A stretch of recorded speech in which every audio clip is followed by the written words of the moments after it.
Prefácio. Esta é uma nova era e, parafraseando Shakespeare, há mais coisas entre o céu e a terra que o homem desconhece. Este livro se dirige aos que estão procurando a autocompreensão dos seus processos físicos e emocionais, que extrapolam a estrutura da medicina clássica.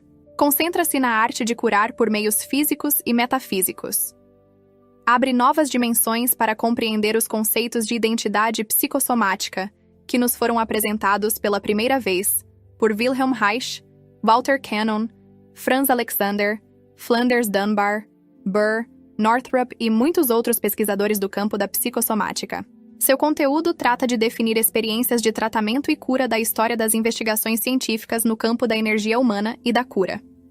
O livro é único porque liga a psicodinâmica ao campo da energia humana. Descreve as variações do campo de energia na medida em que ele se relaciona com as funções da personalidade. A última parte do livro define as causas da doença baseadas nos conceitos metafísicos, que são, em seguida, ligados às perturbações da aura. O leitor também encontrará aqui uma descrição da natureza da cura espiritual, na proporção em que ela se relaciona com o curador e com o assunto. O livro foi escrito com base nas experiências subjetivas da autora, que estudou física e fisioterapia. A combinação do conhecimento objetivo com as experiências subjetivas forma um método único de expansão da consciência, para além dos confins do conhecimento objetivo. Àqueles que estão abertos a um enfoque dessa natureza, o livro oferece um material riquíssimo, que se pode aprender, experimentar e com o qual também é possível fazer experiências. Aqueles que têm objeções de peso, eu recomendaria que abrissem suas mentes para a pergunta: há uma possibilidade de existência para essa nova perspectiva, que se estende além da lógica e da experimentação científica objetiva? Recomendo este livro com instância aos que se emocionam com o fenômeno da vida, nos níveis físico e metafísico. O trabalho de muitos anos de esforço dedicado e representa a evolução da personalidade da autora e o desenvolvimento de seus dons especiais de cura. O leitor estará ingressando num domínio fascinante, cheio de maravilhas. A Sra. Brennan merece louvores por sua coragem em trazer a público suas experiências subjetivas e objetivas. Dr. John Pierrakos, Instituto de Energética do Núcleo, Cidade de Nova York. Agradecimentos. Desejo agradecer aos meus mestres, que são muitos, de modo que os enumerarei na ordem dos estudos que fiz com eles. Primeiro, o Dr. Jim Cox e a Sra. Ann Bowman, que me ensinaram a trabalhar o corpo bioenergético, juntamente com muitos outros.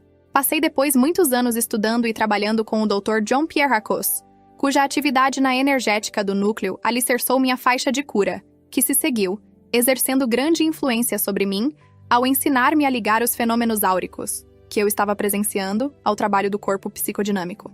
Obrigada, John. Serei eternamente grata à Sra. Eva Pierrakos, iniciadora do caminho espiritual que pratico, chamado o Trabalho do Caminho. Desejo também agradecer aos meus mestres de cura, o Rev. Ncb e a Rev. Rosalind Breuer, e a todos os meus alunos, que, ao procurar-me para aprender, acabaram sendo meus maiores professores.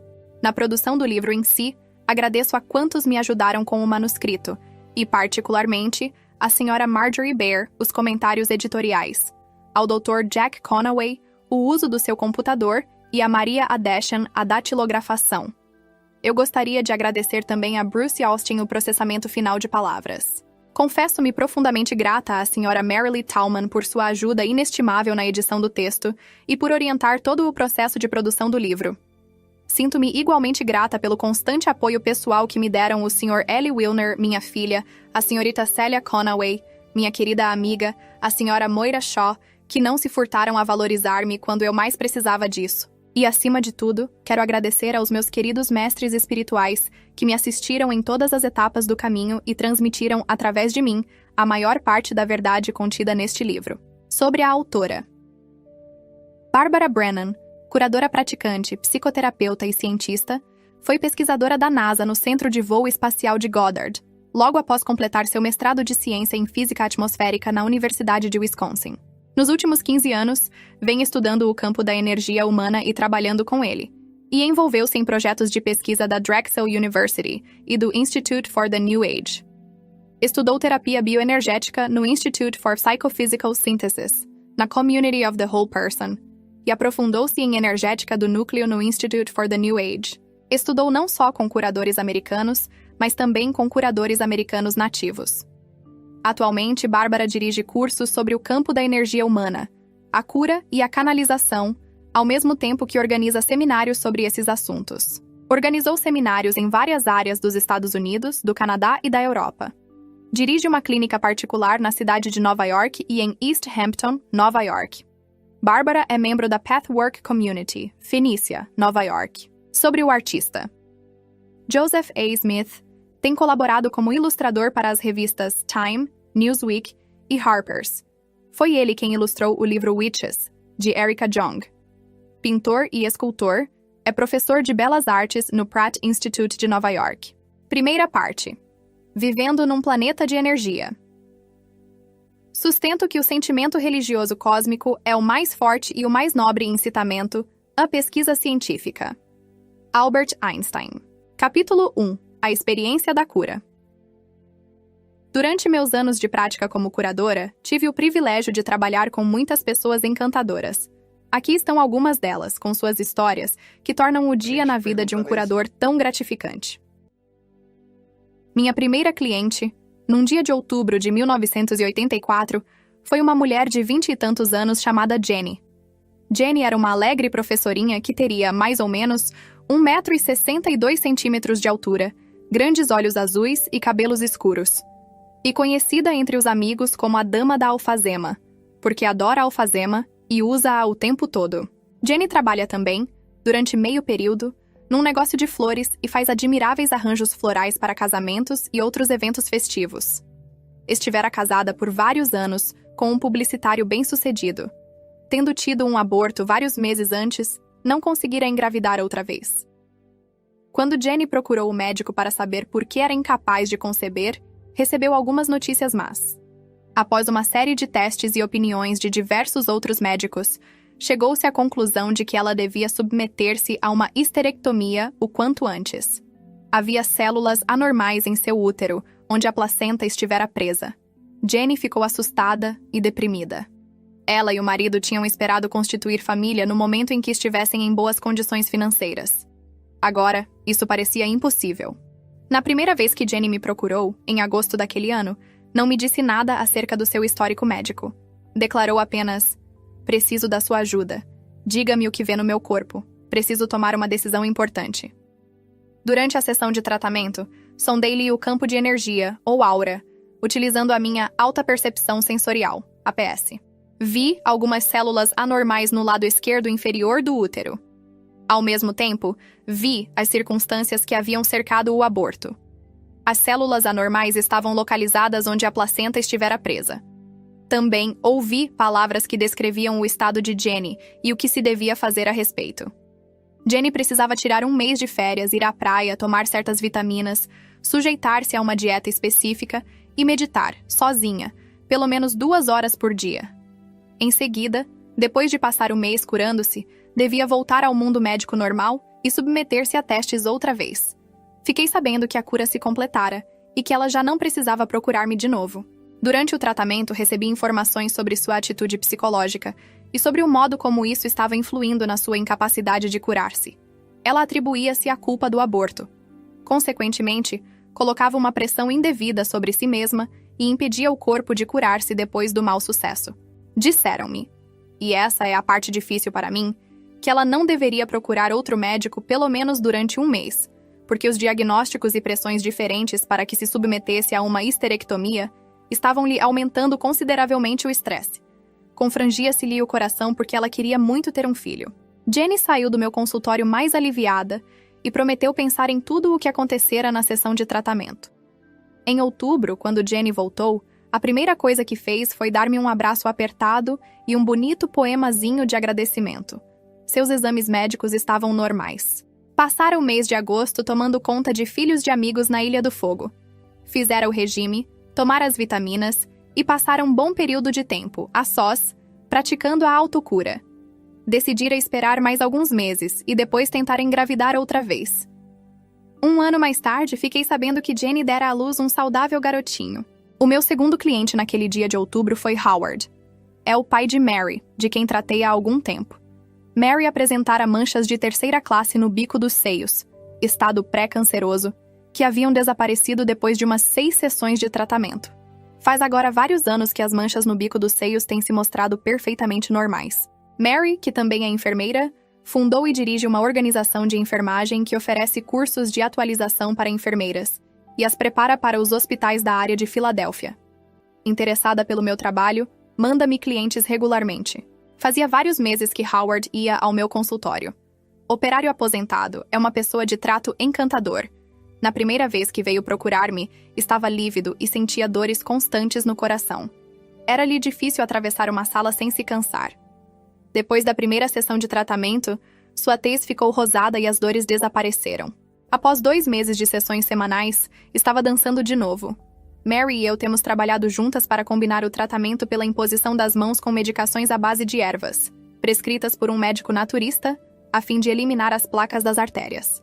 A partir daquele dia, continuei a equilibrar e a fortalecer o seu campo. As melhoras foram manifestadas para os médicos e os amigos. Outro cliente que vi naquele dia foi Ed, que veio procurar-me pela primeira vez com problemas de pulso. As articulações dos braços e do pulso estavam ficando cada vez mais fracas. Ele também sentia dor quando chegava ao orgasmo no ato sexual. Tivera costas fracas durante algum tempo, e agora a fraqueza progredira tanto que não conseguia carregar coisa alguma, nem mesmo uns poucos pratos. Na primeira sessão de tratamento que fiz com ele, vi, através do seu campo áurico, que ele machucara o cóccix aos 12 anos de idade. Na ocasião da machucadura, estava tendo inúmeras dificuldades para lidar com as incipientes sensações sexuais que experimentou na puberdade. O acidente diminuiu as dificuldades e foi-lhe possível enfrentar melhor a situação. Comprimido, o cóccix virara para a esquerda e não podia mover-se normalmente para ajudar a bombear o fluido cérebro-espinhal pelos caminhos normais, provocando grande desequilíbrio e profunda debilidade em todo o seu sistema de energia. O passo seguinte nesse processo de degeneração foi um enfraquecimento da parte inferior das costas, depois da parte média e finalmente da parte superior. Todas as vezes que ficava mais fraco numa parte do corpo, por falta de energia, a outra parte procurava compensar essa fraqueza. Ele passou a carregar uma grande tensão nas juntas dos braços, os quais finalmente deram de si e se debilitaram. Todo o processo de debilitação levou anos. Ed e eu tivemos um processo bem-sucedido de tratamento por um período de vários meses. Primeiro, ele trabalhou com o fluxo de energia para descomprimir o cóccix, realinhá-lo e, a seguir, aumentar e equilibrar o fluxo de energia através do seu sistema. Pouco a pouco, voltou-lhe toda a força. Naquela tarde, o único sintoma que restara era uma pequena fraqueza no pulso esquerdo. Mas, antes de lidar com isso, tomei a equilibrar e revigorar todo o seu campo de energia.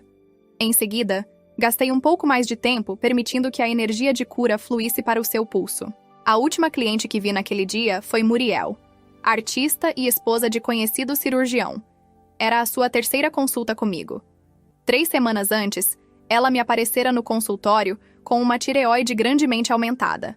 Na primeira entrevista, voltei a usar minha alta percepção sensorial, APS, para coligir informações acerca do seu estado. Pude ver então que a tireoide aumentada não se devia ao câncer e que em apenas 2 sessões, combinadas com a medicação receitada pelos médicos, o aumento de tamanho da tireoide desapareceria. Vi que não seria necessária cirurgia alguma. Ela confessou haver consultado diversos médicos que lhe haviam dado remédios para diminuir a tireoide, e segundo os quais a medicação a reduziria um pouco, mas, mesmo assim, não a livraria da cirurgia, havendo até uma possibilidade de tratar-se de câncer. A cirurgia foi marcada para 1 semana depois da segunda entrevista. Administrei-lhe os 2 tratamentos com 1 semana de intervalo. Na ocasião em que ela se submeteu à cirurgia, constatou-se que não havia necessidade da operação. Os médicos ficaram muito surpreendidos. Ela reapareceu naquele dia para verificar se tudo voltara à saúde normal. Voltara. Como ocorrem esses casos aparentemente milagrosos? Que é o que estou fazendo para ajudar essas pessoas? O processo que uso chama-se imposição das mãos. Cura pela fé ou cura espiritual. Não se trata, de maneira alguma, de um processo misterioso. Trata-se, pelo contrário, de um processo muito direto, se bem que, não raro, muito complicado. Um processo que envolve a reequilibração do campo de energia, que denomino o campo da energia humana, existente em torno de cada um de nós. Toda a gente tem um campo de energia, ou aura, que rodeia e penetra o corpo físico, intimamente associado à saúde. A alta percepção sensorial é um modo de perceber as coisas além dos limites normais dos sentidos humanos. Por seu intermédio, podemos ver, ouvir, cheirar, provar e tocar coisas que normalmente não podem ser percebidas. A alta percepção sensorial é um tipo de ver em que percebemos uma imagem em nossa mente sem o uso da visão normal. Não é imaginação. Às vezes, dá-se-lhe o nome de clarividência. A APS revela o mundo dinâmico do fluido interagindo com os campos de energia vital em torno e através de todas as coisas. Durante a maior parte da minha vida, tenho me visto às voltas com o mar vivo de energia em que existimos. Por esse meio, descobri que a energia nos sustenta, nos alimenta, nos dá vida. Sentimos-nos uns aos outros por intermédio dela, pertencemos a ela, e ela nos pertence. Meus clientes e alunos me perguntam quando vi, pela primeira vez, o campo de energia ao redor das pessoas. Quando percebi pela primeira vez que eu era um instrumento útil? Em que consiste a capacidade de perceber coisas além dos limites normais dos sentidos humanos? Existe porventura em mim alguma coisa especial, ou isso é coisa que pode ser aprendida? A ser assim, que podem fazer as pessoas para dilatar os limites da sua percepção e que valor tem isso para suas vidas? Para responder a essas perguntas, preciso voltar ao princípio. Minha infância foi muito simples. Cresci numa fazenda de Wisconsin. Como não havia muitas crianças para brincar comigo na minha área, passei grande parte do tempo sozinha. Deixava-me ficar horas e horas sentada no meio do mato, imóvel e só, esperando que os animaizinhos viessem a mim. Eu procurava fundir-me com as coisas que me cercavam. Só muito depois comecei a compreender o significado desses períodos de silêncio e espera. Nos momentos tranquilos no mato, eu entrava num estado ampliado de consciência em que era capaz de perceber coisas além dos limites humanos normais da experiência. Lembro-me de saber onde se encontrava cada animal sem olhar. Podia sentir-lhe o estado. Quando eu caminhava de olhos vendados no mato, sentia as árvores muito antes de poder tocá-las com as mãos. Compreendi que as árvores eram maiores do que pareciam ser aos nossos olhos. As árvores têm à sua volta campos de energia vital, e eu os estava sentindo. Mais tarde, aprendi a ver os campos de energia das árvores e dos animaizinhos. Descobri que tudo tem um campo de energia à sua volta. Campo este que se assemelha, mais ou menos, à luz de uma vela. Comecei a notar, igualmente, que tudo se achava ligado por esses campos de energia, que não existia espaço sem um campo de energia. Todas as coisas, inclusive eu, estávamos vivendo num mar de energia. Essa descoberta não foi emocionante para mim. Era simplesmente uma experiência minha, tão natural quanto ver um esquilo comendo uma bolota no galho de uma árvore. Nunca teorizei essas experiências. Eu aceitava tudo como perfeitamente natural. Presumia que todo o mundo o soubesse e depois me esqueci de tudo. À proporção que cresci e ingressei na adolescência, deixei de aventurar-me pelo mato. Dei de interessar-me pelo como as coisas funcionavam e pelo porquê são como são. Interrogava todas as coisas numa busca de ordem e desejosa de compreender o modo com que o mundo funcionava. Fui para o colégio, recebi um diploma de mestre de ciência em física atmosférica e, em seguida, trabalhei para a NASA fazendo pesquisas durante certo número de anos. Mais tarde me exercitei e me dediquei ao aconselhamento de pessoas. Somente depois de haver trabalhado nesse campo durante certo número de anos, é que comecei a ver cores à volta da cabeça das pessoas e me lembrei de minhas experiências infantis no mato. Compreendi, então, que tais experiências eram o início da minha alta percepção sensorial, ou visão clarividente. Essas deliciosas e secretas experiências conduziram-me, finalmente, a diagnosticar e a curar pessoas que se achavam em situação crítica. Ao olhar para trás, vejo o modelo de desenvolvimento das minhas capacidades começando desde o berço, como se minha vida tivesse sido guiada por uma mão invisível que me levou a cada uma das experiências e me conduziu através de cada uma delas, gradativamente, de modo muito parecido com a passagem pela escola. A escola a que damos o nome de vida. A experiência no mato ajudou a ampliar meus sentidos. Depois, minha educação universitária ajudou a desenvolver o pensamento lógico da minha mente. Minha experiência de aconselhamento me abriu os olhos e o coração para a humanidade. Finalmente, meu treinamento espiritual, que discutirei mais tarde, emprestou suficiente credibilidade às minhas experiências não ordinárias para abrir a mente a fim de aceitá-las como reais. Pus-me a criar uma estrutura com a qual me fosse dado compreender tais experiências. Pouco a pouco, A alta percepção sensorial e o campo da energia humana vieram a ser partes integrantes da minha vida. Acredito firmemente que eles podem tornar-se parte integrante da vida de qualquer pessoa. Para desenvolver a APS, faz-se mister entrar num estado ampliado de consciência. Há muitos métodos para fazê-lo. A meditação está se tornando o mais conhecido e pode ser praticada de muitas maneiras. O importante é encontrar a forma que melhor se ajuste a cada um. Mais adiante, apresentarei algumas sugestões a respeito da meditação, entre as quais o leitor poderá escolher. Descobri também que podemos entrar num estado ampliado de consciência trotando, andando, pescando, sentando-nos numa duna de areia e observando o fluir e refluir das águas, ou sentando-nos nas matas como eu fazia quando criança. Como é que você faz? Quer lhe chame meditação, devaneio ou outra coisa qualquer?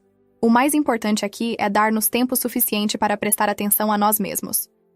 Tempo suficiente para silenciar a mente barulhenta que não para de falar sobre o que precisamos fazer, como teríamos podido vencer aquela discussão, o que deveríamos ter feito, o que está errado conosco, etc, etc. Afastado esse rumorejo incessante, abre-se para nós um mundo inteiramente novo, de suave e harmoniosa realidade. Começamos a misturar-nos com as coisas que nos cercam, como eu fazia no mato. Ao mesmo tempo, nossa individualidade não se perde, mas, ao contrário, se intensifica. O processo de fundir-nos com as coisas que nos cercam é outra maneira de descrever a experiência de uma percepção ampliada. Voltemos a considerar, por exemplo, a vela e sua chama. Normalmente nos identificamos com um corpo, a cera e o pavio, dotado de consciência, o fogo. Quando ingressamos num estado de consciência ampliada, vemo-nos também como a luz, que vem da chama. Onde começa a luz e onde termina a chama? Parece haver ali uma linha divisória, mas onde está ela exatamente quando olhamos? Mais de perto? A chama é completamente penetrada pela luz. A luz da sala, que não provém da vela, mar de energia, penetra a chama? Penetra.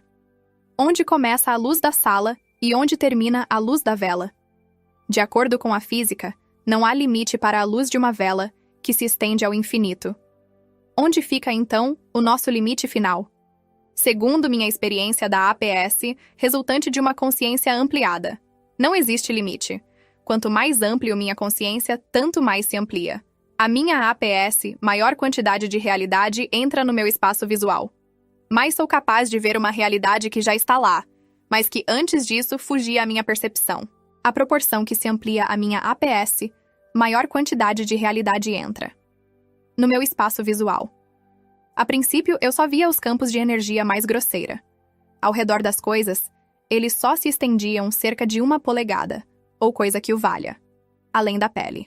À medida que me tornei mais proficiente, pude ver que o campo se estendia mais, a partir da pele, mas era constituído aparentemente de uma substância mais fina, ou de uma luz menos intensa, todas as vezes que eu acreditava ter encontrado o limite, acabava enxergando subsequentemente além daquela linha. Onde está a linha? Cheguei à conclusão de que seria mais fácil dizer que só há camadas. A camada da chama, depois a da luz da chama, depois a da luz da sala. Cada linha nova é mais difícil de distinguir. A percepção de cada camada externa requer um estado de consciência mais ampliado e uma APS mais aprimorada. Quanto mais se expande o estado de consciência, a luz que se via antes disso menos distinta se intensifica e define mais nitidamente. À proporção que eu desenvolvia minha alta percepção sensorial com o passar dos anos, fui compilando observações. Fiz a maior parte delas durante os 15 anos em que trabalhei como conselheira. Havendo eu estudado física, mostrei-me cética quando comecei a ver os fenômenos de energia em torno do corpo das pessoas. Mas como os fenômenos persistiam, ainda que eu fechasse os olhos para afastá-los ou desse voltas pela sala, comecei a observá-los com mais atenção. E assim, principiou minha jornada pessoal, levando-me para mundos de cuja existência eu nunca suspeitara, mudando completamente o modo com que experimento a realidade, as pessoas, o universo e minha maneira de relacionar-me com cada um deles. Vi que o campo de energia está intimamente associado à saúde e ao bem-estar da pessoa. Se esta não for sadia, o mal se evidenciará no campo de energia como um fluxo desequilibrado de energia ou uma energia estagnada que deixou de fluir. e aparece com cores escurecidas. Em compensação, a pessoa saudável mostra cores brilhantes que fluem com facilidade num campo equilibrado. Essas cores e formas são peculiares a cada doença. A APS é extremamente valiosa em medicina e no aconselhamento psicológico. Utilizando-a, tornei-me proficiente no diagnosticar problemas, tanto físicos como psicológicos, e no descobrir maneiras de resolvê-los. Com a APS, o mecanismo das doenças psicossomáticas patenteia-se bem defronte dos nossos olhos. A APS revela o modo com que se inicia nos campos de energia. A maioria das doenças, e é depois, com o tempo e com os hábitos de vida, transmitida ao corpo, transformando-se numa doença séria. Muitas vezes a origem ou a causa inicial do processo se associa a um trauma psicológico, ou físico, ou a uma combinação dos dois. Visto que a APS revela o modo com que se inicia a moléstia, também revela o modo com que se pode inverter o processo da doença. No processo de aprender a ver o campo, também aprendi a interagir com ele conscientemente, como com qualquer outra coisa que eu possa ver. Pude manipular meu próprio campo, para interagir com o campo de outra pessoa. Logo aprendi a reequilibrar um campo, de energia doentio, de modo que a pessoa pudesse voltar ao estado de saúde. Além disso, surpreendi-me a receber informações relativas à origem da doença do cliente. Essa informação parecia provir do que se me afigurava uma inteligência superior. A minha ou a que eu normalmente supunha fosse minha. O processo de receber informações. Dessa maneira é popularmente denominado canalização. A informação canalizada me chegava, em forma de palavras, de conceitos ou figuras simbólicas que me penetravam a mente. Quando eu tentava reequilibrar o campo de energia do cliente, eu sempre me encontrava num estado alterado de consciência ao fazê-lo. Adestrei-me em receber informações de várias maneiras, usando a APS, isto é, canalizando ou vendo. Eu procedia à correlação entre o que recebia, fosse uma figura simbólica em minha mente, fosse um conceito ou uma mensagem verbal direta, com o que via no campo de energia. Num caso, por exemplo, ouvi dizer diretamente: "Ela tem câncer", e vi um ponto preto em seu campo de energia. O ponto preto correspondia no tamanho, na forma e na localização aos resultados de uma exploração realizada mais tarde. Essa recepção de informações, combinada com a APS, tornou-se muito eficiente, e sou muito precisa em qualquer descrição particular do estado de um cliente. Também recebo informações a respeito das ações de autoajuda que o cliente deve levar a efeito no decurso do processo de cura, o qual geralmente supõe uma série de sessões de tratamento, que duram diversas semanas ou meses, dependendo da gravidade da moléstia. O processo de cura inclui a reequilibração do campo, a mudança dos hábitos de vida e a manipulação do trauma que deu origem ao processo. É essencial lidarmos com o significado mais profundo de nossas enfermidades. Precisamos perguntar o que essa doença significa para nós. Que posso aprender com ela? A doença pode ser vista simplesmente como uma mensagem do corpo dirigida a você, que diz, entre outras coisas: espere um minuto. Alguma coisa está errada. Você não está dando atenção ao seu eu como um todo. Está ignorando alguma coisa muito importante para você. O que é? A origem da doença precisa ser investigada dessa maneira, no nível psicológico ou dos sentidos, no nível do entendimento, ou simplesmente por meio de uma mudança no nosso estado de ser, que pode não ser consciente. O retorno à saúde requer um trabalho e uma mudança muito mais pessoais do que a simples ingestão das pílulas receitadas pelo médico. Sem essa mudança pessoal, acabaremos criando outro problema que nos conduzirá de volta à origem da moléstia. Descobri que a origem é a chave. Para lidar com ela, impõe-se, de ordinário, uma mudança capaz de conduzir finalmente a uma vida pessoal mais ligada ao âmago do nosso ser. Conduz-nos à parte mais profunda de nós mesmos, às vezes denominada o eu superior, ou a centelha da divindade que existe dentro de nós. Segunda parte. A aura humana. Os milagres não acontecem em contradição com a natureza, mas apenas em contradição com o que conhecemos dela. Santo Agostinho. Introdução. A experiência pessoal. À proporção que nos permitimos desenvolver novas sensibilidades, principiamos a ver o mundo inteiro de maneira muito diferente. Começamos a prestar mais atenção a aspectos da experiência que antes nos pareciam periféricos. Surpreendemo-nos a usar uma nova linguagem para comunicar as novas experiências. Expressões como vibrações más ou a energia ali era grande, estão se tornando comuns. Principiamos a notar e a dar mais crédito a experiências como a de encontrar alguém e a de gostar ou desgostar desse alguém, num instante, sem nada saber a seu respeito. Gostamos das suas vibrações. Podemos dizer quando alguém está olhando para nós e erguemos a vista para ver quem é. Podemos ter a sensação de que alguma coisa está por acontecer, e ela acontece. Pomos-nos a reparar na nossa intuição. Sabemos coisas, mas nem sempre sabemos como sabemos. Temos a sensação de que um amigo está se sentindo de certa maneira ou necessita de alguma coisa, e quando nos preparamos para satisfazer a essa necessidade, descobrimos que estamos certos. Às vezes, durante uma discussão com alguém, sentimos que alguma coisa está sendo arrancada do nosso plexo solar, ou nos sentimos apunhalados, ou esmurrados no estômago, ou ainda como se alguém estivesse derramando um jarro de melaço denso, viscoso sobre nós. Em compensação, às vezes nos sentimos cercados de amor, acarinhados por ele, banhados num mar de suavidade, de bênçãos e de luz. Todas essas experiências têm realidade nos campos de energia. O nosso velho mundo de sólidos objetos concretos está rodeado e impregnado de um mundo fluido de energia radiante, em constante movimento, em constante mutação, como o oceano. Em minhas observações no decurso de todos esses anos, tenho visto as contrapartes dessas experiências como formas dentro da aura humana, que consistem nos componentes observáveis e mensuráveis do campo de energia que envolve e penetra o corpo. Quando alguém foi enganado por um amante, o engano é literalmente visível para o clarividente. Quando você sente que alguma coisa está sendo arrancada do seu plexo solar, geralmente está. Isso pode ser visto pelo clarividente. Eu posso vê-lo. E você também poderá, se seguir a sua intuição e desenvolver os seus sentidos. Ajuda o desenvolvimento da alta percepção sensorial, refletir no que os cientistas modernos já aprenderam a respeito do mundo dos campos da energia dinâmica. Ajuda-nos a remover os obstáculos do cérebro, que nos impedem de ver que nós, também, estamos sujeitos a todas as leis universais. Diz-nos a ciência moderna que o organismo humano não é apenas uma estrutura física feita de moléculas, mas que, como tudo o mais, somos também compostos de campos de energia. Também fluímos e refluímos como o mar. Também mudamos constantemente. Como é que nós, seres humanos, lidamos com esse tipo de informação? Adaptamo-nos a ela.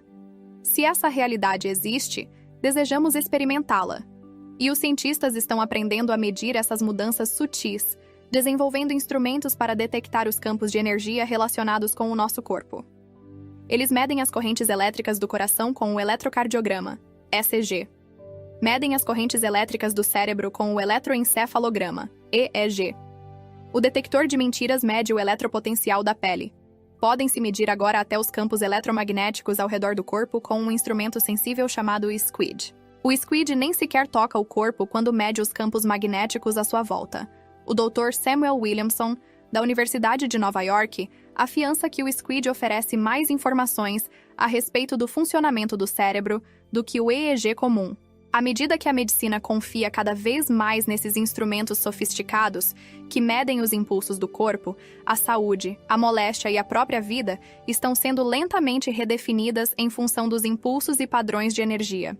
Já em 1939, os doutores H. Burr e F. Northrop, da Universidade de Yale, averiguaram que pela mensuração do campo de energia da semente de uma planta, que chamaram de V, ou campo de vida, poderiam dizer quão saudável seria a planta proveniente dessa semente. Eles descobriram que, pela mensuração do campo dos ovos de uma rã, poderiam discernir a localização futura do sistema nervoso da rã. Outra mensuração dessa natureza indicou com precisão o tempo de ovulação em mulheres, o que possibilitaria a formulação de um novo método de controle da natalidade. Em 1959, o Dr. Leonard Ravitz, da William and Mary University, mostrou que o campo da energia humana flutua de acordo com a estabilidade mental e psicológica da pessoa, sugerindo que existe um campo associado aos processos do pensamento. Ele deu a entender que a variação desse campo de pensamento provoca sintomas psicossomáticos. Em 1979, outro cientista, o Dr. Robert Becker, da Upstate Medical School de Siracusa, Nova York, desenhou o mapa de um campo elétrico complexo sobre o corpo. Esse campo tinha a forma do corpo e do sistema nervoso central.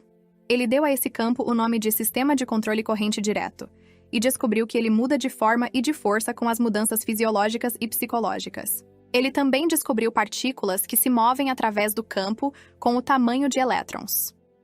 O Dr. Viktor Ilyushin, da Universidade de Kazakh, na Rússia, vem realizando extensas pesquisas com o campo da energia humana desde a década de 1950. Usando os resultados dessas experiências, ele sugere a existência de um campo de energia bioplásmica, composto de íons, prótons livres e elétrons livres, sendo este um estado distinto dos 4 estados conhecidos da matéria: sólidos, líquidos, gases e plasma. Ilyushin dá a entender que o campo de energia bioplásmica é um 5º estado da matéria. Suas observações mostraram que as partículas bioplásmicas, constantemente renovadas por processos químicos nas células, estão em contínuo movimento, parecendo tratar-se de um equilíbrio de partículas positivas e negativas dentro do bioplasma relativamente estável. Em havendo uma severa alteração nesse equilíbrio, a saúde do organismo estará afetada. A despeito da estabilidade normal do bioplasma, Ilyushin descobriu que uma quantidade significativa da energia é irradiada para o espaço. Nuvens de partículas bioplásmicas, destacadas do organismo, podem ser medidas em seus movimentos pelo ar. Desse modo, fomos mergulhados num mundo de campos de energia vital, de campos de pensamento e de formas bioplásmicas que se movem ao redor do corpo e dele emanam. Somos o próprio bioplasma, vibrante e radiante. Mas se consultarmos a literatura, veremos que isso não é novo. As pessoas têm conhecido esse fenômeno desde o alvorecer dos tempos. Acontece apenas que, hoje, o fenômeno está sendo redescoberto. Ele foi desconhecido ou rejeitado pelo público ocidental por algum tempo, durante o qual os cientistas se concentraram no conhecimento do mundo físico. À medida que esse conhecimento se desenvolveu, e a física newtoniana deu lugar às teorias da relatividade, do eletromagnetismo e das partículas, tornamo-nos cada vez mais capazes de vislumbrar as conexões. Essas conexões ocorrem entre as descrições científicas objetivas do nosso mundo e o mundo da experiência humana subjetiva. Capítulo 2. Como usar este livro? Este livro foi escrito, em primeiro lugar, para os que estão interessados em se compreenderem e revelarem a si mesmos, e no novo método de cura pela imposição das mãos. O trabalho apresenta um estudo em profundidade da aura humana e da sua relação com o processo de cura, assim psicológico como físico. Apresenta uma visão abrangente de um modo de vida dirigido para a saúde e o crescimento. Foi escrito para os profissionais que se dedicam aos problemas da saúde, terapeutas, clérigos, e a quantos aspiram a uma saúde física, psicológica e espiritual melhor. Para você que quer aprender a curar-se a si mesmo, este livro é um desafio, pois, como aqui se dá a entender, cura de si mesmo significa transformação de si mesmo. Qualquer doença, seja ela psicológica, seja física, o conduzirá numa jornada de autoexploração e descobrimento, que virará sua vida completamente do avesso. O livro é um manual para a jornada, tanto no que se refere à autocura, quanto no que se refere à cura dos outros. Para os curadores profissionais, seja qual for o tipo de tratamento de saúde que praticam, este é um livro de referências que pode ser usado em todo o correr dos anos. Para o estudante, é um manual para ser usado nas aulas sob a supervisão de um curador experimentado. Há perguntas no fim de cada capítulo. Sugiro ao estudante que responda a elas sem voltar ao texto que ficou para trás. Ou seja, estude o texto e faça os exercícios nele incluídos. Esses exercícios focalizam não só as técnicas de cura e de visão, mas também a autocura e a autodisciplina. Focalizam a equilibração da vida e o silenciamento da mente para alargar as percepções. O livro não substitui as aulas. Deve ser usado na aula ou na preparação de aulas. Não subestime a quantidade de trabalho necessária para que alguém se torne competente no perceber os campos de energia e no aprender a trabalhar com eles. Você precisará de experiências diretas de imposição de mãos e da verificação dessas experiências por um mestre curador qualificado. A percepção do campo da energia humana, CEH, não só demanda estudo e prática, mas também requer crescimento pessoal. Demanda mudanças internas que aumentam sua sensibilidade de modo que você possa aprender a diferenciar entre ruídos internos e as sutis informações que recebe, e que só podem ser percebidas pelo silenciamento da mente. Se, por outro lado, sua percepção já ultrapassa os limites da percepção normal dos sentidos, o livro pode ser usado como verificação dessas experiências. Conquanto a experiência de cada pessoa seja única, existem experiências comuns gerais. Tais verificações servirão para encorajá-lo ao longo do caminho. Não, você não está ficando louco. Outros também estão ouvindo ruídos provenientes de lugar nenhum e vendo luzes que não estão ali. Tudo isso faz parte do início de certas mudanças maravilhosas que ocorrem na sua vida de modo inusitado, porém muito natural. Há provas abundantes de que muitos seres humanos hoje em dia expandem seus 5 sentidos habituais em níveis supersensoriais. A maioria das pessoas possui em certo grau a alta percepção sensorial, APS, sem percebê-lo necessariamente, e pode desenvolvê-la muito mais com diligente dedicação e estudo. É possível que já esteja ocorrendo uma transformação da consciência e que outras pessoas procurem desenvolver um sentido novo, em que as informações são recebidas numa frequência diferente e possivelmente mais elevada. Comigo se deu isso. E você pode conseguir a mesma coisa. O desenvolvimento em mim foi um processo lento, muito orgânico, que me conduziu a mundos novos e alterou quase de todo minha realidade pessoal. Quero crer que o processo de desenvolver a alta percepção sensorial é uma etapa evolutiva natural da raça humana, que nos leva à fase seguinte do desenvolvimento onde, em virtude das nossas recém-conquistadas capacidades, teremos de ser profundamente sinceros entre nós. Nossos sentimentos e realidades particulares já não ficarão escondidos dos outros, mas serão automaticamente comunicados através dos nossos campos de energia. À medida que todos aprenderem a perceber tais informações, ver-nos-emos e compreender-nos-emos muito mais claramente do que agora. Você, por exemplo, já pode saber quando alguém está muito zangado. Isso é fácil. Por meio da APS, será capaz de enxergar uma névoa vermelha em torno dessa pessoa. Se quiser descobrir o que está acontecendo com ela num nível mais profundo, poderá localizar a causa da zanga, não só no presente, mas também no modo com que ela se relaciona com a experiência da infância e com os pais. Debaixo da névoa vermelha, aparecerá uma substância cinzenta, densa, semelhante a um fluido, que transmite uma tristeza pesada.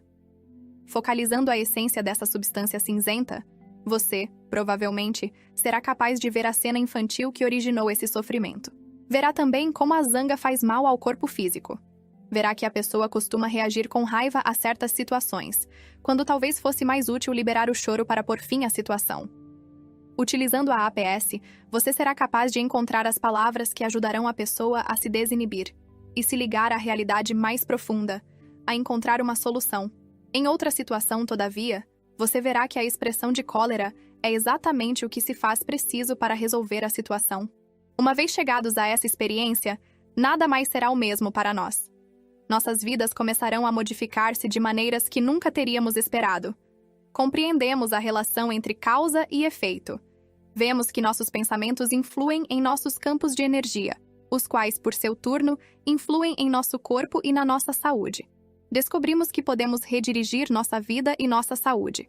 Descobrimos que criamos nossa própria experiência da realidade através desse campo.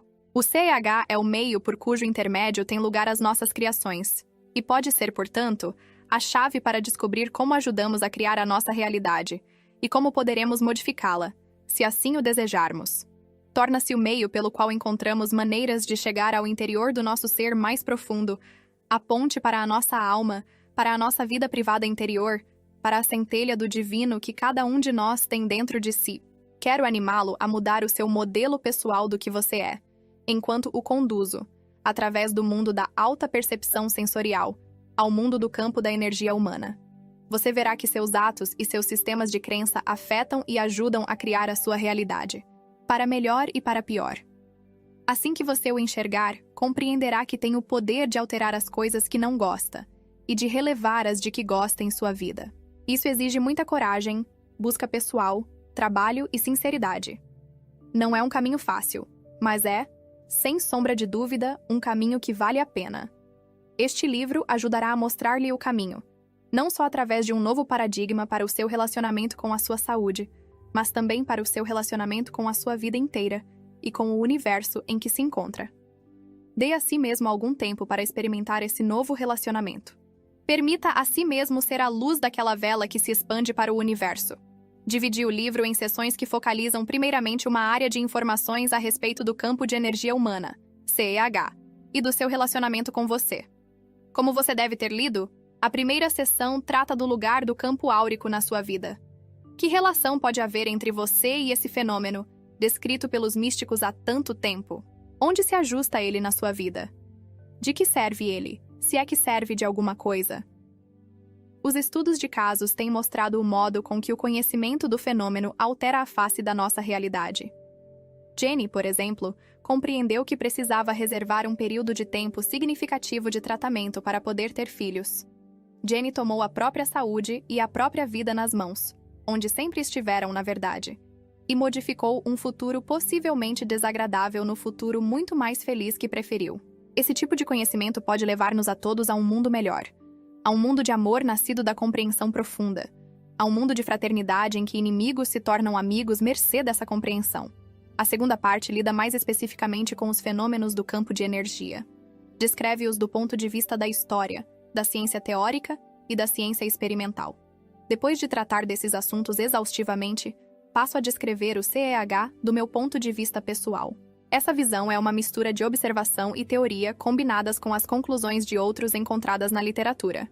A partir dessa informação se desenvolve um modelo de CEH, que tanto pode ser usado no trabalho psicológico quanto no trabalho de cura espiritual.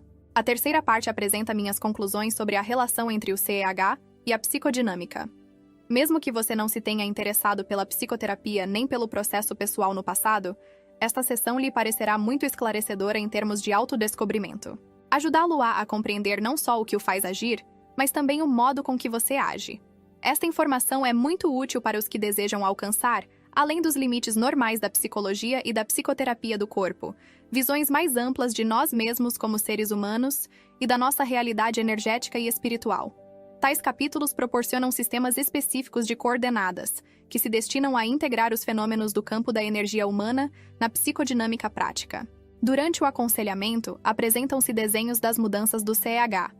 Aos que se interessam pelo autodescobrimento, este capítulo proporcionará um novo reino, em que a realidade das suas interações no campo da energia na vida cotidiana assumirá um significado novo e mais profundo. Depois que você tiver lido o livro, encontrará meios práticos de utilização da dinâmica do campo da energia em seu relacionamento com entes queridos, filhos e amigos. Isso o ajudará a compreender melhor o que acontece no escritório, nas relações com as pessoas com as quais você trabalha. Como alguns trechos dessa sessão são muito técnicos, o leitor comum poderá querer pular parte do material, capítulos 11, 12, 13. Você talvez queira retroceder quando tiver perguntas mais específicas para fazer a respeito do funcionamento do CEH. A quarta parte deste livro versa toda a questão do aumento de nossos campos de ação perceptivos. Vale dizer, o que isso significa num nível pessoal, no nível prático e num nível mais amplo em termos de mudar a sociedade em que vivemos. Dou explicações claras das áreas em que as percepções podem ser ampliadas, da experiência da ampliação em cada área e do modo com que se pode fazê-lo. Forneço também uma estrutura teórica em que se podem colocar as experiências e implicações em larga escala para a humanidade, quando nós, como grupo, nos movemos nessas mudanças, que não só nos afetam como indivíduos, mas também alteram toda a estrutura da vida humana qual a conhecemos. A quinta parte lida com o processo da cura espiritual. Chamo-lhe cura espiritual porque está sempre ligada à nossa natureza espiritual inata. Essa parte apresenta experiências e técnicas de tratamento relacionadas com o CEH. Contém desenhos das mudanças do campo áurico durante os tratamentos. Delineia claramente técnicas de tratamento nas diferentes camadas do CEH. Combina a informação sobre percepções ampliadas, fornecida na quarta parte, com a cura, para permitir ao curador, muito eficientemente, encetar o processo de cura em si mesmo e nos outros. Por não ser a maioria dessas técnicas fácil de aprender, você terá provavelmente de estudá-las numa classe. Explicações escritas de algo tão especializado servem para ajudar o estudante a familiarizar-se com o assunto, mas não se propõem a ensinar as técnicas. Ser-lhe-á preciso receber instruções pessoais de alguém que saiba operar essa cura para que você se adestre nela. A verificação da sua experiência por um curador qualificado é muito importante. Para tornar-se curador profissional, você terá de fazer muito trabalho didático, prático e pessoal. Quem realmente o desejar poderá tornar-se hábil no tratamento e na canalização. Você precisará estudar e praticar para desenvolver suas habilidades, como em qualquer outra profissão. Estou certo de que algum dia, num futuro não muito distante, haverá programas oficiais de tratamento e canalização pela imposição das mãos. Se você quiser tornar-se curador profissional agora, terá de encontrar alguém que já o seja e tornar-se seu aprendiz. A sexta parte fornece um estudo minucioso do caso de David, em que o cliente tem um papel ativo na própria cura. Mostra como o cliente se torna curador. A sexta parte focaliza, portanto, os métodos de autocura e delineia as etapas seguintes para os que desejam praticar a cura, mostrando como restabelecer a saúde e o equilíbrio e como mantê-los. Descrevem-se as fases pessoais de desenvolvimento, para que a pessoa se torne curador, e rematam-se com as perguntas: que é a saúde? Quem é o curador? Capítulo 3. Nota sobre o treinamento e o desenvolvimento da orientação. Acredito ser muito importante para o curador possuir um bom treinamento técnico, métodos de aconselhamento, anatomia, fisiologia, patologia e técnica de massagens, assim como algum conhecimento de acupuntura, homeopatia e curas pela dieta e por meio de ervas. Os outros métodos de aconselhamento são quase sempre associados à imposição das mãos, pelo curador ou por outros profissionais da saúde que estejam trabalhando no caso. O curador deve ter algum conhecimento desses métodos para compreender como eles se concatenam para tornar completa a cura e poder comunicar-se com outras pessoas envolvidas no caso. Vários outros métodos de tratamento da saúde podem ser indicados através do canal do curador. O curador precisa conhecer anatomia e fisiologia para ajudar a interpretar a informação que está recebendo. Acima de tudo, precisa ser capaz de trabalhar com outros profissionais da medicina para ajudar o cliente a curar-se a si mesmo. Meus estudos incluíam um bacharelado em física e um mestrado em física atmosférica, ambos conseguidos numa universidade estadual. Fiz 5 anos de pesquisas com instrumentação de satélite de tempo para a NASA.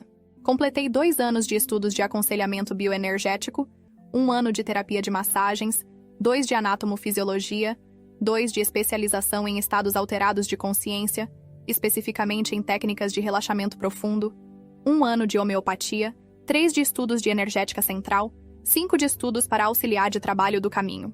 Também pratiquei e trabalhei com pessoas e com seus campos de energia, e em grupos por mais de 15 anos. Como eu já era conselheira praticante, ficou estabelecida a maneira pela qual os clientes podiam procurar-me para que eu os tratasse. Os interessados limitavam-se a marcar hora. Um número cada vez maior de pessoas solicitava curas em lugar de terapia, e a prática do aconselhamento foi se transformando aos poucos em prática de cura. Finalmente, tive de deixar o trabalho de aconselhamento psicológico para outros que se especializavam nisso, e comecei a aceitar pessoas unicamente para a cura. No correr desses anos, envolvi-me também em várias experiências para medir o campo da energia humana. Somente depois de tudo isso, me senti qualificada para praticar curas na cidade de Nova York e para começar a ensinar e a dirigir seminários. Não é fácil tornar-se um curador, assim como não é fácil fazer bem feito o que quer que seja. Precisamos não só de treinamento espiritual, como também de treinamento técnico. Precisamos passar por testes de auto-iniciação que desafiam as partes fracas da nossa personalidade. O curador experimenta esses testes como se eles viessem de fora, mas, na realidade, isso não acontece. O curador os cria a fim de ver se está pronto para lidar com a energia, a força e a clareza que desenvolve em seu próprio sistema de energia à medida que cresce como curador, e se é capaz de fazê-lo. Essa energia e essa força precisam ser usadas com integridade, sinceridade e amor, pois a causa e o efeito estão sempre funcionando em cada ação. Você sempre receberá de volta o que fizer aos outros. A isso chamamos karma. Assim como aumenta a energia que flui através de você como curador, assim também aumenta a sua força. Se der a essa força um emprego negativo, verá que a mesma negatividade volta para você. À medida que minha vida se desdobrava, a mão invisível que me guiava tornou-se mais e mais perceptível. A princípio, eu o percebi vagamente. Depois entrei a ver seres espirituais, como numa visão. Em seguida, principiei a ouvi-los falando comigo e a senti-los tocarem em mim. Agora aceito o fato de que tenho um guia. Posso vê-lo, ouvi-lo e senti-lo. Ele confessa que não é masculino nem feminino. Ele diz que em seu mundo não há divisões ao longo de linhas sexuais e que os seres em seu nível de existência são indivisos. Ele diz que se chama Heioan, que quer dizer o vento que sussurra a verdade através dos séculos. Seu aparecimento na minha vida foi lenta e orgânica. A natureza do nosso relacionamento cresce todos os dias, à proporção que sou guiada para novos níveis de entendimento. Você o verá crescer quando passarmos juntos por essa aventura. Às vezes, eu simplesmente lhe chamo metáfora. Em todo o transcurso deste livro, partilharei com você alguns exemplos mais óbvios de orientação e da sua força. Aqui desejo mostrar-lhe a sua simplicidade e o modo como trabalha. O tipo mais simples de orientação surge-nos todos os dias, e muitas vezes por dia, em forma de mal-estar. Afirma Heyoan que, se nos limitássemos a prestar-lhe atenção e a segui-lo, raramente ficaríamos doentes. Em outras palavras, o fato de atentarmos para o incômodo que sentimos nos recoloca em equilíbrio e, portanto, nos devolve a saúde. Esse desconforto pode manifestar-se em nosso corpo de forma física, como mal-estar físico ou dor.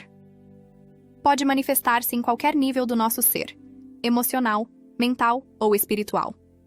Pode manifestar-se em qualquer área da nossa vida. Heyoan pergunta: onde está o desconforto na vida do seu corpo? Há quanto tempo você sabe da sua existência? O que é que ele lhe diz? O que foi que você já fez a respeito? Se responder a essas perguntas com toda a sinceridade, você verificará o quanto tem negligenciado o melhor instrumento que possui para manter-se saudável, feliz e sábio. Qualquer desconforto em qualquer lugar na vida do seu corpo é uma mensagem direta dirigida a você a respeito do quanto está fora de alinhamento com o seu verdadeiro eu. Seguir a orientação nesse nível simples resume-se em descansar quando estamos cansados, em comer quando estamos com fome, e em comer o que o nosso corpo precisa e quando precisa. Significa cuidar de uma circunstância da vida que nos aborrece, ou modificá-la. Até que ponto fomos capazes de estruturar nossa vida para podermos fazer essas coisas? Convenhamos que a tarefa não é fácil. À proporção que presta mais atenção às suas necessidades pessoais, reparando nas mensagens internas que lhe chegam em forma de desconforto, você se tornará mais equilibrado e mais claro. Isso lhe dará mais saúde. A prática de prestar atenção acabará por trazer-lhe também os fenômenos de orientação direta ou verbal. Você pode começar recebendo diretrizes verbais muito simples de uma voz interior. Uma voz que você ouve dentro de si mesmo, mas que reconhece ter vindo de fora. Há 2 pontos importantes acerca do aprender a seguir a orientação. O primeiro é que você precisa praticar a recepção da orientação para si mesmo antes de estar apto a recebê-lo para outros. O segundo é que as informações ou diretrizes que você receber poderão ser muito singelas e parecer de início totalmente destituídas de importância. Na realidade, talvez se lhe afigure completa perda de tempo seguir qualquer uma delas. Acabei percebendo que existe uma razão para isso. Mais tarde, quando estiver canalizando informações importantes a respeito da vida de outra pessoa, ou informações específicas sobre uma doença, um canalizador profissional obterá informações que não farão sentido algum. Pode ser, mas, na maior parte do tempo, é a mente racional que funciona. As informações transmitidas através de um canal claro estão, muitas vezes, além do que a mente racional do canalizador pode compreender. Nessas ocasiões, o canalizador precisará de muita experiência anterior para se lembrar de todas as outras vezes em que as informações não faziam sentido quando eram transmitidas, embora mais tarde se revelassem utilíssimas. Percebo agora que durante a hora gasta em curar e canalizar, receberei informações de um modo não linear que, aos poucos, vai criando uma imagem compreensível, que fornece maior número de informações do que seria possível de um modo simplesmente racional ou linear. Se prestar atenção, você começará a reconhecer uma orientação em todos os maiores padrões de sua vida. Por que um acontecimento se seguiu a outro? O que aproveitou de cada um deles? Não foi por acaso que comecei estudando física, depois para conselheira física, depois para conselheira, e só depois me transformei em curadora. Todos esses estudos me prepararam para o trabalho da minha vida. Os estudos de física me proporcionaram uma estrutura de fundo, com a qual me foi possível examinar a aura. A prática do aconselhamento deu-me a base para compreender a psicodinâmica relacionada com o fluxo de energia no campo áurico. E também me ensejou a oportunidade de observar os campos áuricos de muitas pessoas. Eu não teria sido capaz de coligir este material sem os estudos e práticas mencionados. Na verdade, eu nem pensava em ser curadora quando fui trabalhar para a NASA. Nunca ouvira falar nessas coisas nem sentia interesse algum por doenças. Só me interessava o modo com que o mundo funcionava, o que o fazia pulsar. Eu procurava respostas em toda parte. Esta sede de compreensão tem sido um dos mais poderosos agentes que me guiaram em todo o correr de minha vida. De que é que você tem sede? Por que anseia? Seja como for, a sede e o anseio o levarão ao que você precisa fazer para realizar o seu trabalho, mesmo que ainda não saiba que trabalho é esse. Se uma coisa lhe for apresentada facilmente e tudo lhe parecer maravilhoso e muito divertido, faça-a. Isso é orientação. Deixe-se fluir livre com a dança da vida. Se não o fizer, estará obstruindo a orientação e o seu progresso. Momentos há em que o meu guiamento é mais óbvio do que em outros. Um determinado momento foi tão belo e profundo que me tem transportado desde então através de muitos tempos difíceis. Nessa ocasião, eu era conselheira em Washington, D.C. Durante as sessões em que tratava as pessoas, comecei a ver o que se pode chamar de vidas passadas. Eu via o indivíduo com quem estava trabalhando num cenário completamente diverso e numa estrutura diferente de tempo. Fosse ela qual fosse, a cena era importante para o que estava acontecendo na vida da pessoa. Por exemplo, uma mulher que tinha medo de água morrer afogada em outra existência e encontrava dificuldade para pedir socorro nesta existência. Naquela em que morrera afogada, ninguém pudera ouvir-lhe os gritos de socorro quando ela caíra do barco. Essa dificuldade da personalidade interferia agora em sua vida mais do que o medo da água. Entretanto, eu não sabia lidar direito com todas essas informações. Comecei rezando para que me guiassem. Eu precisava encontrar uma pessoa, ou um grupo de pessoas, digna de confiança, capaz de manipular essas informações de maneira profissional. A resposta chegou uma noite, quando eu estava acampando numa praia na ilha Assateague, em Maryland. Era uma noite chuvosa, de modo que eu cobrira a cabeça e o saco de dormir com uma coberta de plástico translúcido. No meio da noite, ouvi alguém chamar o meu nome e acordei. A voz era muito clara. "Não há ninguém aqui", pensei, com os olhos postos no céu coberto de nuvens. Depois, de repente, compreendi que estava olhando para a coberta de plástico em cima da cabeça. Com um movimento largo do braço, lancei-o de mim e tornei a cair de costas, olhando apavorada para o céu cheio de estrelas que piscavam. Encarei essa experiência como uma resposta às minhas orações. Pouco depois, descobri o Phoenicia Pathwork Center. Ingressei nele, e ali consegui o treinamento de que precisava para interpretar as vidas passadas e outras informações durante os 9 anos seguintes da minha vida. Quando chegou para mim o momento de ter um consultório de aconselhamento na cidade de Nova York, dei tento dele por causa da veemência do meu impulso interior para fazê-lo. O local do consultório não era difícil de achar, e eu desejava uma mudança em minha vida, de modo que consultei o meu guia por escrito.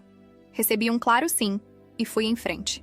A pouco e pouco, fui orientada para transformar a prática do aconselhamento em prática de cura. Isso aconteceu automaticamente, como eu já disse, quando as pessoas começaram a procurar-me e a pedir-me que as curasse. Depois recebi uma orientação verbal direta para interromper a prática e concentrar-me em ensinar e escrever este livro, a fim de alcançar um público maior. Não é tão fácil assim realizar essas mudanças. Cada nova mudança é um desafio. Parece que cada vez que tenho estabelecida uma vida segura, chega a hora de mudar, e, portanto, de crescer. O que virá depois, realmente não sei, mas sei que serei guiada a cada passo do caminho. Existe no interior de toda a personalidade humana uma criança. Todos podemos lembrar-nos de como era ser criança, sentir a liberdade interior da criança e experimentar a vida de modo simples. Essa criança interior é muito sábia. Sente-se ligada a toda a vida. Conhece o amor sem fazer perguntas, mas é encoberta quando nos tornamos adultos e tentamos viver apenas de acordo com a nossa mente racional. Isso nos limita. Urge descobrir a criança interior para começar a seguir a orientação. Você precisa voltar à sabedoria amante, confiante da sua criança interior para desenvolver a capacidade de recebê-lo e segui-lo. Todos ansiamos por liberdade, e através da criança a lograremos. Depois de conceder mais liberdade à sua criança, você poderá iniciar um diálogo entre a parte adulta e a parte infantil da sua personalidade. O diálogo integrará a parte livre e amante da sua personalidade com o adulto sofisticado. Nas páginas deste livro, você ouvirá a criança e a curadora conselheira física falando. Isso o ajudará a soltar a realidade fixa e a ampliar a sua experiência.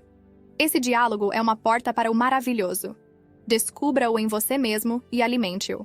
Todos somos guiados por mestres espirituais, que nos falam em sonhos, por intermédio da nossa intuição e, por derradeiro, se lhes prestarmos atenção diretamente.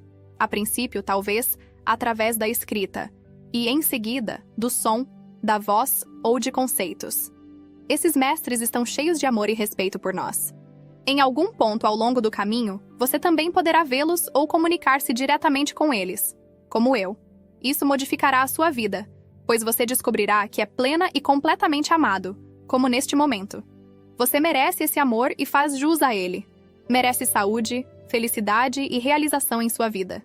Pode criá-las. Pode aprender, passo a passo, o processo de modificar a sua vida e torná-la plena. Peça orientação quanto ao lugar para onde precisa ir, ou quanto ao caminho que deve seguir agora, e será guiado. Se tiver uma doença que lhe ameaça a vida, uma dificuldade matrimonial, um problema da vontade, depressão, ou se estiver lutando com situações difíceis na área de trabalho que escolheu, comece a mudar agora, neste momento. Realinhe-se com o seu anseio mais profundo e com o maior bem que tem para oferecer a si mesmo e aos outros. Peça ajuda. Seus pedidos serão atendidos. Revisão do capítulo 3. 1. De que espécie de treinamento técnico precisa um curador? E por quê? 2. Qual é a forma mais simples de orientação em sua vida? Alimento para reflexão. 1. Quais são algumas das experiências mais profundas de orientação em sua vida? E que efeito tiveram elas? 2. Até onde você é capaz de seguir a sua orientação? 3. Você atenta conscientemente para a sua orientação ou a solicita? Com quanta frequência?